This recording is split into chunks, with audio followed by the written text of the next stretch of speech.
Je peux y aller? Vous pouvez y aller, oui, vous pouvez y aller. Merci bien. Mesdames, Messieurs, bonjour. Bonjour. Je suis très heureux d'être parmi vous, malgré la distance, en cette matinée du 30 juin 2021, pour partager les souffrances du peuple comorien, du fait du régime dictatorial qui l'écrase depuis bientôt 5 ans. Mais aussi ses espoirs de voir le bout du tunnel par ses résistances multiformes et depuis peu avec la formation du gouvernement de transition en exil dont j'ai l'honneur de présider. Le thème retenu, crise comorienne et malgouvernance démocratique du régime sur place, en dit long. Le mot crise résume tout.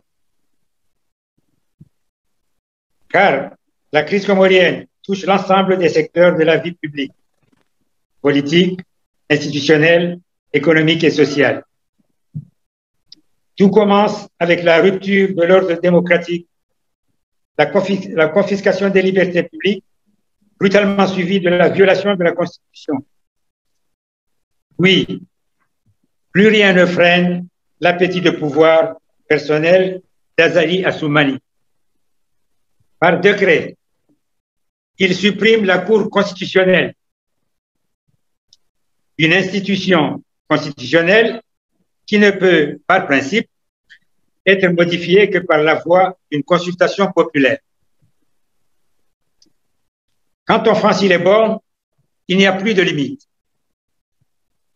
Qu'à cela ne tienne, Azali, encore par décret, attribue les pouvoirs de la Cour constitutionnelle à une prétendue Cour suprême, une Cour suprême qu'il a inventée de toutes pièces. Pour couronner le tout, je vais parler du chamboulement des institutions né des accords de Fomboni de février 2001, accords qui garantissent accords garantis par la communauté internationale avec à sa tête l'Union africaine. Voilà le colonel Azali qui, pour donner un semblant de légalité à son régime, organise un référendum constitutionnel qu'il va perdre, puisqu'à peine 17% des électeurs se sont rendus aux urnes. Mais le colonel Azali, en putschiste consommé, pavoise avec sa nouvelle constitution. Une vieille nouvelle république est née, la république bananière Azali II, car il est de retour. Une constitution qui lui donne tous les pouvoirs, supprime l'autonomie des îles, érige l'impunité en règle d'or et donne libre cours à la corruption qui va gangréner tout le corps gouvernemental et administratif. L'État, c'est Azali. Azali, c'est l'État. Bananière s'entend. Alors, fort de son État corrompu jusqu'aux os, puisque régi à la trique par lui et son grand dadais de neveu, Azali va défier le peuple en organisant en mars 2019 des élections présidentielles anticipées qu'il va interrompre en mi-journée, voyant que l'opposition allait l'emporter. Azali lâche sa soldatesque pour embarquer les urnes, sans même prendre la peine de compter les bulletins. Voilà encore un coup d'État, mais électoral cette fois-ci, qui va désormais installer la malgouvernance avec une arrogance révoltante. Les hommes du pouvoir se croient tout permis. Ils font même basse sur le budget, détournent l'aide internationale, comme on le voit actuellement avec le Covid-19. Un désastre pour la population, mais une aubaine pour Azali et sa clique. Le Parlement, c'est une lapalissade de dire qu'il est une chambre d'enregistrement. La justice est aux ordres. Quand le procureur dit « tue », Azali dit « assassine ». Cela s'est illustré lors du procès d'Abdallah Agua et ses compagnons récemment. Pour avoir, dit-on, eu l'intention d'appeler à manifester, le procureur réclame 2 ans de prison ferme. Mais Lucas Dazali tombe et le juge s'exécute, infligeant à Abdallah Agua 5 ans d'emprisonnement, dont 1 avec sursis. Sur le plan social, l'État est totalement défaillant. Il n'y a plus de services publics. L'éducation et la santé voient leur budget réduit à la portion congrue. L'école publique est à l'abandon, ce qui induit la prolifération des écoles privées, dont la plupart ne sont que des écoles fantômes. Quant à la santé publique, elle est portée à bout de bras par l'aide internationale.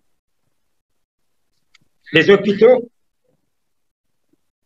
quand ils ne sont pas délabrés, fonctionnent à minima, étant donné la cherté des soins. Dans les conditions extrêmes où toutes les richesses sont captées par une poignée de prédateurs, n'est-il pas surprenant de voir un pourcentage d'enfants assez important déserter l'école publique pour aller dans des écoles privées payantes? Toujours surprenant, ces départs massifs de population pour aller se faire soigner, pour aller faire des soins coûteux dans les pays de la région. L'explication à cela est à rechercher dans le comportement de la diaspora. Cette diaspora qu'Azali insulte à tout bout de champ, la traitant de laveur de chiottes, et qui pourtant gagne dignement sa vie par la sueur. C'est pourtant elle qui tient à bout de bras une bonne partie de la vie sociale. Par ces transferts, elle ne supporte pas seulement l'équilibre de la balance commerciale, mais aussi nombre de familles survivent grâce aux apports de parents émigrés. Disons un mot sur l'économie. Elle est à proprement parler exempte. L'énergie peine à se rétablir et la fourniture d'électricité va qu'à un quart, malgré les énormes investissements qui y sont faits, aboutissant en fin de compte à l'achat scandaleux de groupes reconditionnés. À présent, tout manque en produits carnés. Le paradoxe, c'est que dans nos îles entourées de mers poissonneuses, le poisson est aussi rare que la viande de poulet. Rare, donc cher. Vie chère, vie de misère, liberté publique bafouée, tel est le lot des habitants des Comores aujourd'hui, sous le poids infernal du régime dictatorial d'Azali. Fort heureusement, le peuple comorien ne se résigne pas. L'oppression appelle la résistance. Il en est ainsi depuis les premiers moments quand, en 2018, le régime a commencé à piétiner les libertés d'expression, à museler la presse, à interdire, voire à réprimer les manifestations. Avec l'entrée en scène de la diaspora en 2019, la résistance n'a pas seulement pris des couleurs avec les femmes qui descendent dans la rue pour crier leur colère. Elle s'est élargie et a gagné en intensité. La diaspora ne se contente plus de soutenir la famille restée au pays. Elle aspire à la liberté, à participer à la vie publique, politique, à s'investir pour un changement démocratique. Elle réclame la fin du déni de droit et les assassinats politiques. La jeunesse n'est pas en reste. Elle pose ses marques dans le combat pour abattre la dictature. Elle se politise de plus en plus, anime les manifestations et revendique l'état de droit.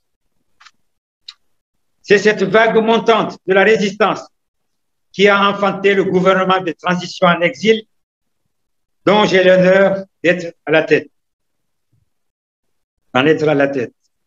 Le gouvernement en exil s'engage à réaliser les aspirations du peuple comorien à la liberté, à la démocratie, à bâtir un état de droit au service du progrès social.